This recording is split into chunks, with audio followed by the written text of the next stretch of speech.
Hello. It is amazing how rapidly things can change. So, both of my lessons today are like two sides of the same coin. They are deeply rooted in the last 2 weeks of my life. So, I'm going to kind of introduce the lesson by telling you what happened in my life. So, in 2018, I went to Ukraine with Lynn and the kids for like 2 weeks, and that was the end of my time with Frito-Lay, and I came back, and I've been independent contracting since then, which was a 2-year transition by itself for me to kind of let go of what I felt like might be the solid thing and reach out into the unknown of doing something for myself, even though the job is the same. And I knew the job, I knew the footsteps and the path that I would be taking, but I would be doing it in a different way. So I was uneasy about that. Over the course of those 4 years, I've acquired 1, 2, 3, 4 different contracts. And anyway, so a couple weeks ago, a friend of mine that actually bought the bread route from back in the day, like 4 years ago, offered to buy it back, which I'd wanted out of it for a long time. I was kind of holding out till it would sort of come close enough to paying the house off. And so it has. So that was on a Monday morning. So I was kind of excited and somewhat elated. I thought, wow, I'll have the house paid for and I'll be working less. That's a miracle. 48 hours later, while working, I got a phone call from the corporate people with the Utz Golden Flake for the third time. And, that's always significant with Peter, the third time. 3 times the vision, 3 times the denial, 3 times to feed my sheep. Okay. So this is the third time these people have tapped me and like, hey, we would really appreciate it if you would go and work Crossville. And I'm like, but you don't understand. For 21 years, I lived there and I worked down here. I just fixed that problem not 2 years ago. Not highly interested, especially when I thought, well, I sold the bread route. I didn't have to make that hike anymore. But the point is that even in October, when I bought the last one, I kept having this in my head, like this is an opportunity that's been set before me. I know myself well enough now to know that I can do it. It's more the question of, should I do it? Ought I do it? And I always have been coming back to the same thing. Well, this door has been put in front of me, and who knows for what reason. And if I don't open the door and go through the door and see what's on the other side, then, I won't know. And I'm not sure that I can live with that kind of uncertainty either, like what might have been if I had gone through that door. And I spent the greater portion of my life kind of paralyzed by fear of new places, fear of new things, fear of new people, and roller coasters. And so there's just a lot of things that I kept myself from in life out of fear. And so since I've gotten better at overcoming that, now I sort of embrace these doors in my life in a different way. So when he called me 48 hours after my workload had been reduced and asked me to re-increase my workload, having done this stuff for 21 years, just like Moses going back to Egypt and having to go back to the wilderness where he just spent 40 years. We're going to talk about him a lot today, actually. He already knew the path that he was going to be on and the places he was going to go, and maybe even some of the people along the way. And so I just thought, well, I've got to do this just to see what's on the other side of it, just to see if there's somebody I'm supposed to meet or somewhere that I'm supposed to be, or, who knows, right? So I thought, well, I can't live in fear, denial, or whatever, so I have to embrace it and I have to take it. So that said, I worked heavily this week, and Friday was my first 15-hour day in a long time. So I'm tired. So lucky for you. A month or so ago when we talked about running the race with patience, today we're going to talk about walking, because walking is a lot slower.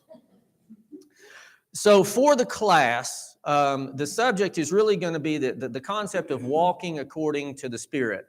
And in the sermon, we're going to talk about walking by faith. And what I'm going to try to do is show you that those are actually, in my mind at least at this point, kind of two different things. They're definitely related. But walking according to the Spirit and walking by faith have two different, I guess you would say, motivating factors. And that's what I want to examine today. So, I have three main texts and some other ones we can sprinkle with it because this is all the way, obviously, through the New Testament, this concept. And seeing as Paul wrote a great many of the epistles, he kind of said the same thing to everybody, which we should expect. But we will spend some time in Romans 8, and we might backflip to chapter 6 and chapter 7. We'll look at Colossians 3 and Galatians 5. But anyway, these three main texts, if you would remember, if you're open into Romans chapter 8, which, by the way, I have my Bible this morning. My mom will be watching, and she will be glad to know that the last couple times I blamed her for being asleep that I couldn't grab this particular Bible. She told me yesterday to go ahead and get it out of there so that I would have it this morning. So I stand corrected. But back in Romans chapter 6 and verse 4, he talks about how, that we have been raised to walk in newness of life. If we're walking according to the Spirit and not according to the flesh, it is because we are a new creature in Christ and we're walking in this concept of newness of life. We're not going to walk away in this, former conversation of the old man, but we're going to walk or conduct ourselves in some new way, in a new kind of life. And so in chapter 6, where he starts all that, and he explains how you become the new creature, chapter 7, Paul is dealing with himself as a primary example of the battle within him on how to do the things that are good that he wants to do and how to not do the things that are evil that he doesn't want to do.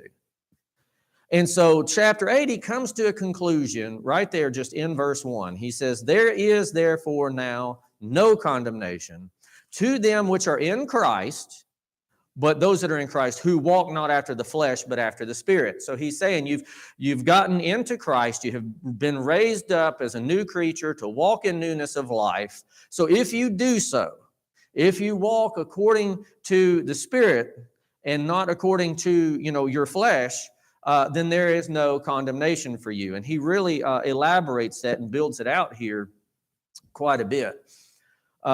We can just read a few verses. I have it down through verse 11. So he says in verse 2, "For the law of the Spirit of life in Christ Jesus has made me free from the law of sin and death. For what the law could not do, in that it was weak through the flesh, God sending his own Son in the likeness of sinful flesh, and for sin, condemned sin in the flesh, that the righteousness of the law might be fulfilled in us, who walk not after the flesh, but after the Spirit. For they that are after the flesh mind the things of the flesh, but they that are after the Spirit, the things of the Spirit." So see, this is a thing that originates in the mind. He says there, for those who mind these things. So it starts with the intention in mind, the things that you're attentive to. "For to be carnally minded or physically, fleshly minded is death, but to be spiritually minded is life and peace, because the carnal mind is enmity against God. For it is not subject to the law of God, neither indeed can be. So then they that are in the flesh cannot please God." You need to, this is an asterisk right here because we're going to hit this in Hebrews 11 later today, because for without faith it is impossible to please God there in verse 6. So we're talking about pleasing God. That deserves a little asterisk. And so he says, "But ye are not in the flesh, but in the Spirit, if so be that the Spirit of God dwells in you. Now if any man have not the Spirit of Christ, then he is none of his. And if Christ be in you, the body is dead because of sin, but the Spirit is life because of righteousness. But if the Spirit of him that raised up Jesus from the dead dwells in you, he that raised up Christ from the dead shall also quicken your mortal bodies by his Spirit that dwells in you." And he kind of goes on and on. But you can kind of see the ideal. He's not really defining it in so many steps as he does in other texts, and gives a real definition of the lusts of the flesh or the fruit of the Spirit like he does in Galatians that we'll look at later. But he gives you the idea that you have been born again, you're a new creature, you have option A and option B. And for some reason all my life I thought there was more than two options. I don't remember exactly what year it came to me, but I realized that you're either subjecting yourself to his will or to his will. There really is no my will. There is no third option. It would be convenient if it was, but it's not that way. I have free will in the sense that I have the freedom of choice to choose whether or not I do his will or his will. But there's no, I'm just going to as my granddaddy said, there's a right way, there's a wrong way, and there's Jesse's way. And so all my life, I guess, because he told me that I had to been 4 or 5 years old, that I always really kind of thought, there was sort of my own way, and I was going to bring my way into alignment with God's way. But the Bible doesn't define it that way. For whatsoever is not of faith is sin. So you're either going the direction, God would have you go, or you're not. And there's a lot of clarity in that, but there's a lot of implication in that too. Like it really makes you start thinking about a lot of the decisions you make. And some of that decision making is what we're going to talk about today. There are some decisions we make that have nothing to do with spirituality or scripturalness at all. What you're going to eat for lunch or dinner tonight. But for some reason, after becoming 44 years old, a lot of things give me indigestion. So I have to give some consideration now to what I eat or don't eat, because in some respect, that's actually taking care of the temple of God here, right? And so maybe there is some spiritual implication sometimes. But we make a handful of choices regularly that really may not have a spiritual significance, such as taking the job in the other town. But then I tell myself, because I'm spiritually minded, maybe God has put this before me on purpose for a purpose. And if I'm tuned into that, if I'm minded in that way, like we read about here, I tend to believe now in my own experience that God will do something with it. He's never done what the Israelites accused him of. You brought us out here in the wilderness to let us die. Right? The same God that performed all the wonders in Egypt and let you walk away with all the gold out of the country, yeah, he brought you to the wilderness to let you die. Makes no sense at all. And we're going to talk about those Israelites a lot today too when we talk about Moses. But you generally see what I'm trying to say about it's either the fleshly direction or the spiritual direction in terms of walking according to the spirit of the flesh. So when I'm making a decision, if it is something that I need to think, well, am I doing this just because, some trivial physical reason? This is the thing that I'm just attracted to, or this is just what I like. Because we're creatures of habit. Do any of y'all ever park in the same spot? I always park in the same spot. And if I don't, because it's not available and I walk out of the store, I always go the wrong way. Once I get to where my car ought to be and it's not there, I realize I should have paid attention. So we kind of do this creature of habit thing. And so we set ourselves in these habits that again, maybe it's just mindlessness because it's a habit and we're not being mindful about it, so that we could wind up, I guess, subconsciously or, not intentionally drifting into a direction that we may ought not go. And I know that seems a little vague, but I guess I'm just trying to say that even the things that may not have an immediate, direct, spiritual impact, we could still drift in that direction unaware. You have anything you want to add to Romans chapter 8 here? Yes, you were saying that sometimes making a decision on doing something you really don't think you should do can end up maybe possibly doing good things. A lot of times the opposite is true too. Something you think that, wow, this is going to really be beneficial. And you don't really look at it, how it's going to impact other people when you make that decision. Yeah. It becomes a negative, kind of like a lot. You see land that looks fertile, there's more commercialized areas over there, you can make some money, and then he gets his family in a whole lot worse situation. That's right. So Scott makes a good point. It's not always that going through that thing will definitely lead you to a good destination. It could lead to a bad destination too, which brings me to wisdom that I'm incorporating into my life now. So I told them I will not sign the line and buy this territory until I have worked it for at least 2 months to know what it will produce and what it will cost me in time and fuel. Okay, so I've got the fuel thing down, and I invested a lot of time this week to clean it up. So I know the time will be less. But until I see the bottom line, which they can't provide me because it hasn't been serviced right in several years, 3 or 4 years, so nobody really knows what it will produce. So I did leave myself an out, and I think you have to do that. I think that's fair. But again, to just withdraw in fear and to pretend like that door is not there is something that I get conflicted about. And I was trying to explain it to people about, it's kind of like, it's a Spider-Man analogy, and I'm sorry for that. But he, his uncle that raised him told him something to the effect of, with great power comes great responsibility. And so I've kind of realized that if I have the ability to make an impact, and a positive impact, on the guy at the company that asked me for help because he knew I could help him, on the people in the stores that I've known in years past that they're just in a mess because their customers are yelling at them because they're not getting service. And so I just realized that, well, if I have the ability, then maybe I have some responsibility, right? Whether or not I want to be connected to it by blood or not is a different story and yet to be determined. But I do still for myself have to look, because otherwise I get the churning in my stomach the other direction, like, well, what if, what if? And Lena is very helpful with me on some of that stuff. She's like, yeah, go for it. Just go for it. So I saw this guy, and he's got a vineyard, and it's a really nice vineyard, and I want to have his vineyard. And no, she's not Jezebel. I'm glad you got that. Yeah. She didn't tell me to go get the vineyard. But anyway, so you get the idea that it is a mindset. It's a frame of mind. If we're going to choose to do the things really that serve this body, or that solve the ultimate ends of this spirit, right? That's what we're trying to sort out. And I told you we could dwell in Romans 7 a little bit, but I think you're familiar with the conversation. But, Paul really starts talking about himself. And there's one key verse I've always pulled out of this conversation because it helps me a lot. Because I talk to myself, just like Paul's basically talking to himself there.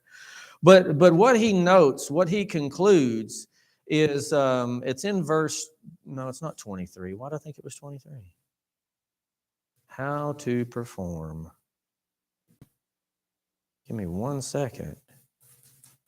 There it is. It's verse 18. So he says, I know that in me, that is in my flesh, dwells no good thing. For to will is present with me. I want to do the good thing, right?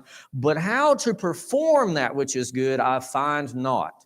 Is there not a lot of times where we see something and we're thinking, maybe I ought to do something about that, but I don't know necessarily what I ought to do or how I ought to do it. I have that conflict sometimes with somebody on the side of the road, and you think maybe I should pull over and help the person on the side of the road, or maybe they're just setting me up to kill me and take my vehicle, because they do that, And I'm like, well, if I did want to help somebody, how might I ought to go about that? And obviously, a lot of that comes through, development and experience and walking with others and how they serve and how they help. You consider that story of the Good Samaritan and all the people that walked by, and they recognized to some extent a responsibility. The person had a need, and, poor soul, poor guy, sorry for him, but I have things to do. And so we don't want to be dismissive, but how to perform that which is good. Sometimes we know, what we ought to do, but how to get that done seems to be the larger challenge. And like I said, I assume generally that comes by example, by seeing and reading example here, or being in a congregation with people that have been there and done that before, and approach it with confidence. I mean, I remember that especially even 15, 20 years ago, when, church would encounter something and somebody just up and just responded openly, and which was out of the ordinary, but it just kept things in order.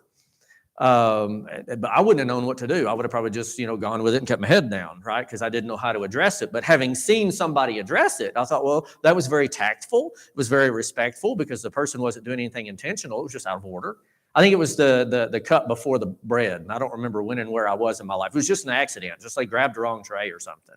And the person spoke up, and problem was resolved, and nobody was offended. And I thought that was just brilliant.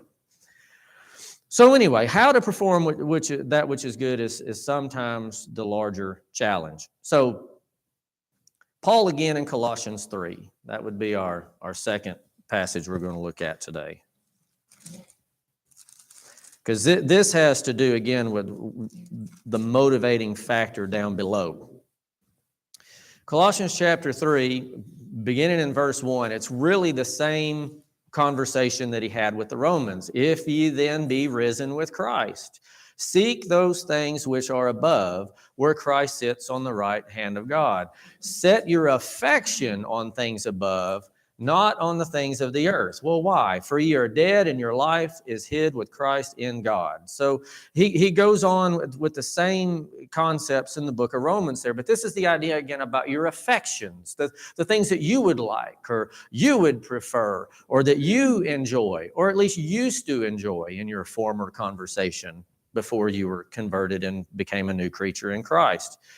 And that's an interesting paradigm to look at things. And some of our, biblical examples were really, really good at that. Like Nehemiah just really had the mindset on getting the job done. And all the distractions that came from roundabout, it just didn't bother him at all. Somebody would have struggled with that. I would have probably struggled with that. Well, those guys are leaders in the community and they want to talk to me and we want to build relationships or something and make the world a better place, and I'm going to look into that door and see if I should go through it. But it would have been a distraction and a detriment to getting that work done. So he had a lot of clarity on things like that. And there are a lot of Bible characters.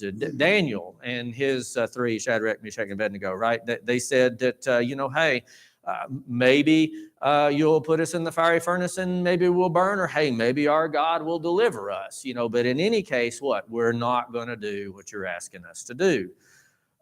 They had the fortitude to stand up and say, no, we don't really eat that stuff. How about you give us this instead? And they just had a real open clarity. They weren't, again, forceful or combative about it, but they stood their ground based on their affections, which was to please God.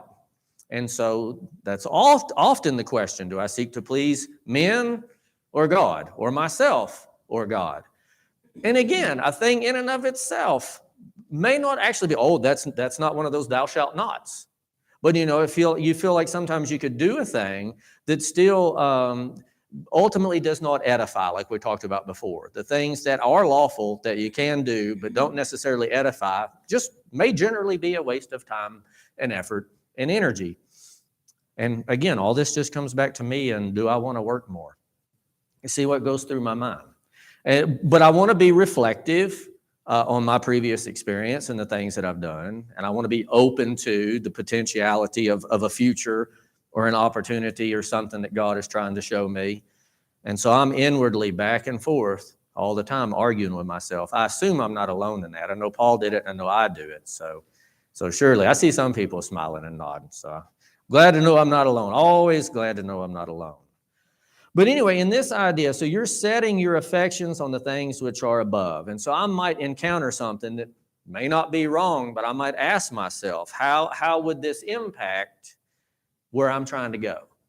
In the same way that Nehemiah did with going down and having tea and cake with Tobiah and Sanballat, but no, really, that's going to distract me from the work that God would have me to do. And I admire that kind of dedication. Joseph, I think, was very much the same way. It's just embedded in his character and the way that he was stamped out of the clay. We could continue a little bit further. So he says in verse 4, when Christ, who is our life, shall appear, then shall ye also appear with him in glory. Mortify therefore your members which are upon the earth, fornication, uncleanness, inordinate affection, evil concupiscence, and covetousness, which is idolatry. For which things' sake the wrath of God cometh on the children of disobedience, in the which ye also walked sometime when ye lived in them. But now ye also put off all these: anger, wrath, malice, blasphemy, filthy communication out of your mouth. Lie not one to another, seeing that ye have put off the old man with his deeds, and have put on the new man, which is renewed in knowledge after the image of him that created him, where there is neither Greek nor Jew, circumcision nor uncircumcision, barbarian, Scythian, bond or free, but Christ is all and in all. Sounds a whole lot like Galatians 3 and Galatians 5 rehashed together in one verse over here in Colossians 3. But he gives the same similar list here that he gives in Galatians chapter 5. But if you don't have any comments on this, that's what we'll do. We'll go over to Galatians 5 for a minute. But I just wanted you to see kind of how he took that to the idea of setting the affections and kind of defined what some of those distractions are that would keep us away from it. So Galatians 5, This, again, one of those verses where I always put an asterisk, because he gives us, obviously, beginning in verse 16, he says, "This I say then, walk in the Spirit, and you shall not fulfill the lust of the flesh." Why can he make that statement? Why can he make that statement? Walk in the Spirit, and you shall not fulfill the lust of the flesh. That's very, very, very, very easy. So it's kind of like saying, if the sun is setting in the west, if you walk east, you won't have the sun in your eyes. You can't go two directions at the same time. You cannot serve God and mammon. Out of the same fountain can't come the bitter and the sweet water.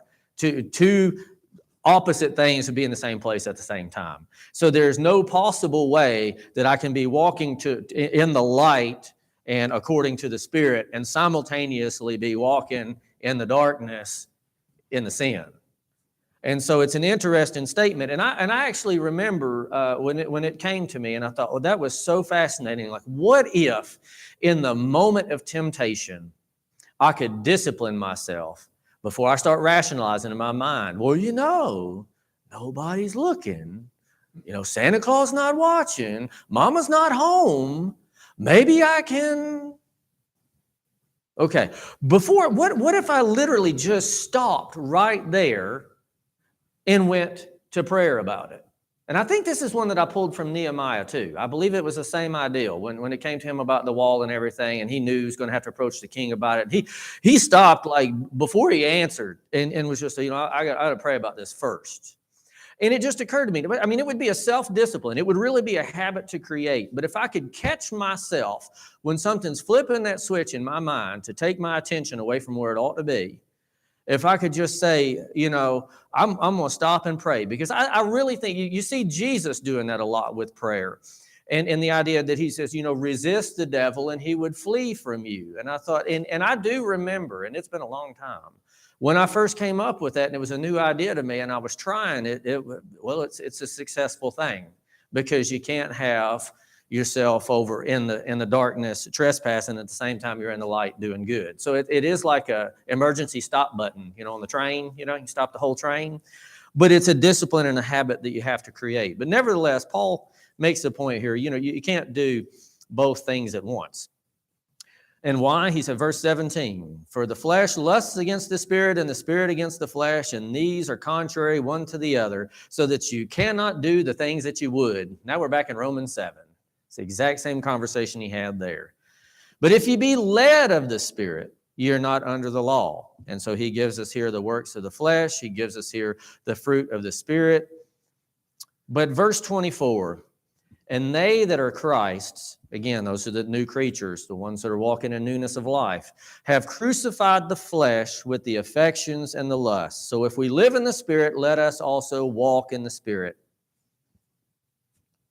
Pretty straightforward and simple. And I'm fascinated sometimes by how he says the same thing, just slightly different to a different group of people. And sometimes that's what clicks for me. So maybe that's why he said the same thing so many times, because then we get all the different facets and perspectives of what he's trying to say. But they crucified the flesh with the affections and lusts. And that's the idea, right? "For we are buried with him by baptism into death," right? "So like as Christ was raised up from the dead by the glory of the Father, even so we also should walk in newness of life." And the whole rest of Romans 6, which has forever been my favorite chapter in the Bible. Don't test my memory on it today, though. I used to have it all down. But the idea there is that's what he says there. "Neither yield ye members," your body parts, right, "as instruments of unrighteousness," right? Don't use your body to do the things that are evil, but use them to do that which is good. What's the same idea here about the members? "Mortify your members." Same idea in Colossians 3 there. "Crucified the flesh with its affections" in Galatians. So he words it very differently, but between Romans, Colossians, and Galatians. But we get the same picture. The old me should be dead, and the new me should be spiritually minded, led by the Spirit, going in the direction of, spiritual improvement with the end goal of heaven, more so than the here and now and what makes me feel better. And I know y'all know all that. It's a long way to go around to just explaining to you how I took on more work in my life. Now, since we've got a few minutes left, that's really what I wanted to drill was the three big texts. I'm going to survey just a few more of them here, just for example, because it's all the same kind of verbiage, just to different people.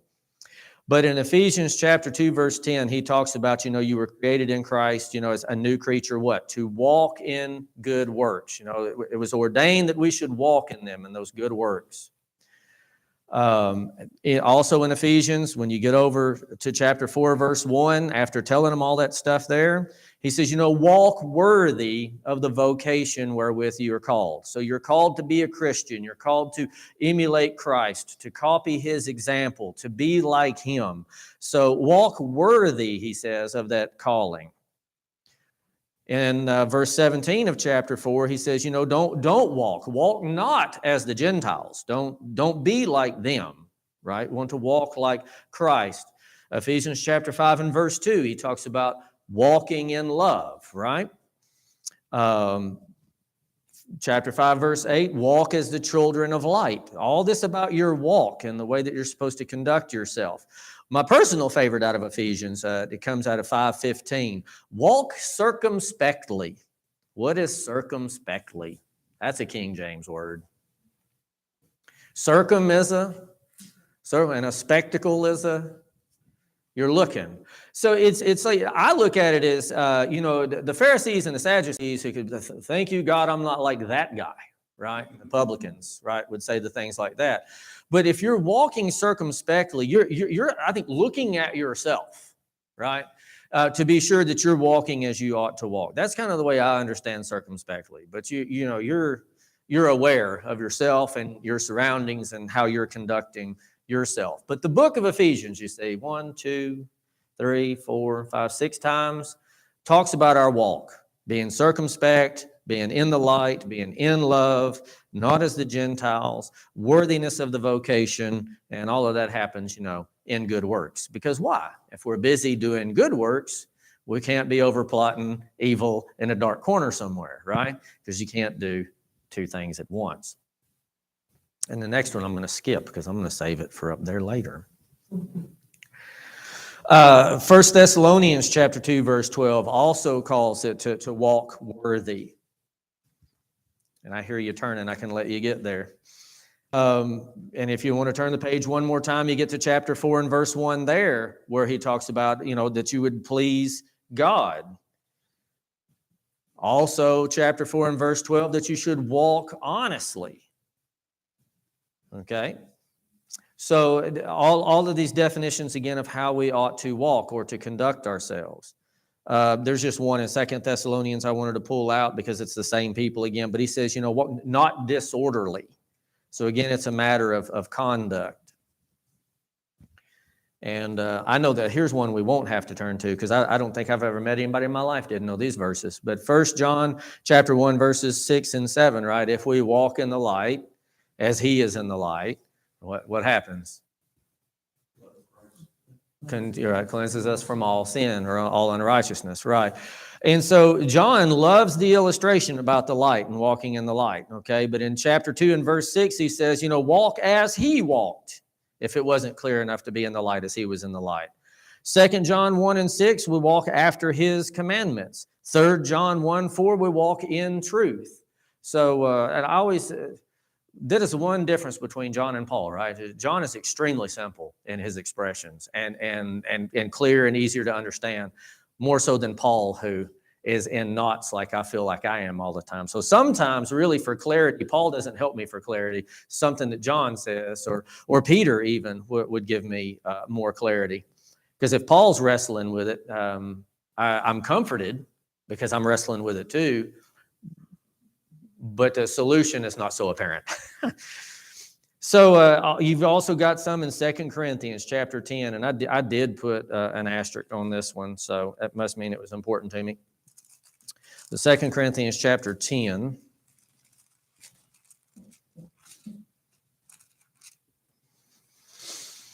Verses 1 through 6.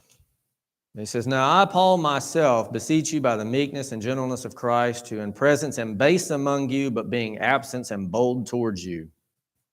But I beseech you that I may not be bold when I am present with, I beseech you that I may not be bold when I am present with that confidence, wherewith I think to be bold against some, which think of us as we walked according to the flesh. So he's back and forth with these people because they're accusing, Paul of not practicing what he preaches.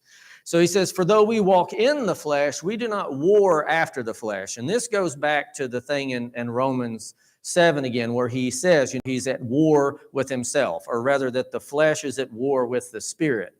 And I thought it was really, really interesting the way that, again, he worded it differently here. Sure, we're in the flesh. We are in the physical body. We're not going to be absent of the physical body. That was the whole argument of the agnostics, right? No way God came in the flesh because flesh is just inherently sinful. And there's just no way he could have done that. So they deny deity of Christ, basically on a false premise, because a deer is flesh and blood just like we are, but they're not out there committing sin and murder and lying and all of those kinds of things. So just physical flesh is not innately sinful. It's what you do with it that makes it sinful or not. So anyway, he makes the argument there about warring after the flesh. He says, for the weapons of our warfare are not carnal, but mighty through God to the pulling down of strongholds, casting down imaginations and every high thing that exalts itself against the knowledge of God, and bringing into captivity every thought to the obedience of Christ, which goes back to what I was saying earlier. If I could know how to hit that little red button whenever that temptation comes up on me to stop and pray, that would really be probably an example of what it means to bring every thought into subjection. But nevertheless, he really emphasizes the concept of the war there again. And I think that repeatedly the Corinthians were just really called a carnal group of people. From 1 Corinthians chapter 1, I have Apollos, I have Cephas, and I have Christ. And you're just carnally minded, and I cannot explain to you these spiritual things because you're not capable. And my last two, since we have 3 minutes left, Peter did talk about it. 2 Peter 2:10, again, just uses the phrase about walking after the flesh. So, we see a whole lot of New Testament congruency in the teaching about our walk and our conduct. Jude mentions it in verse 18 about the ungodly lusts. And if you really wanted it summed up by Jesus in Revelation chapter 3, verse 4, he talks about those that had not stained their garments, would walk with him in white because they were worthy, after twice of being told to walk worthy of the vocation wherewith we're called. So the nutshell summary, I guess, is just to define what it means to walk according to the Spirit. Starts with a mindset that I want to choose the things that are beneficial, that edify. Even if it's not a scriptural or spiritual issue, I still want to choose the better choice.